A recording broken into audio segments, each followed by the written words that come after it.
Je suis enceinte de mon oncle. Je n'ai jamais connu mon père. Depuis toujours il n'y avait que ma mère.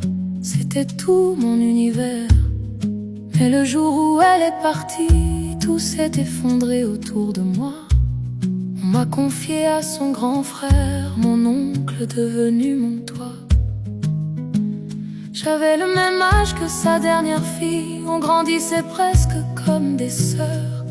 Mais dans ses yeux il y avait quelque chose qui faisait peur.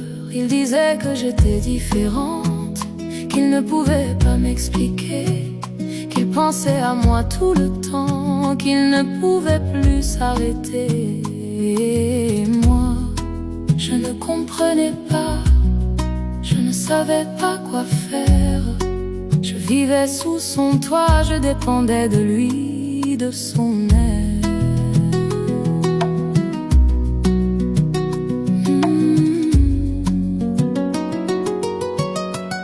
Et puis les nuits ont changé, quand sa femme dormait profondément.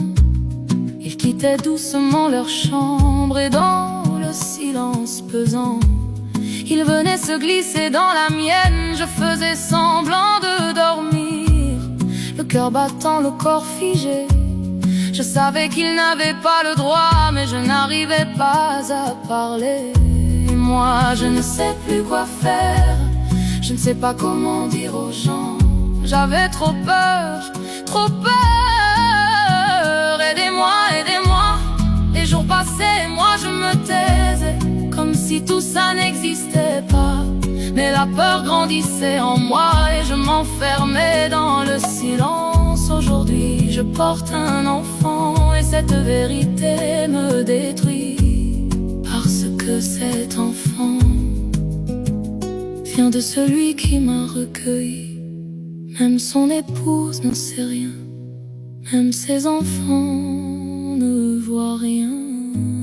Et moi je vis avec ce poids qui me brise un peu plus chaque matin. Mais mon petit ami ne sait pas, il croit être le père de cet enfant. Mais moi je vis avec ce mensonge qui me ronge de l'intérieur lentement. Je suis perdue entre la peur et la vérité, entre parler ou tout garder, entre survivre ou m'effondrer. On est éloigné de toute la famille, comme coupé du monde entier. Moi je reste là enfermé, avec ce secret impossible à porter. Est-ce que je dois parler? Est-ce que je dois le dénoncer? Ou continuer à me taire et me détruire en silence? Aidez-moi, je ne sais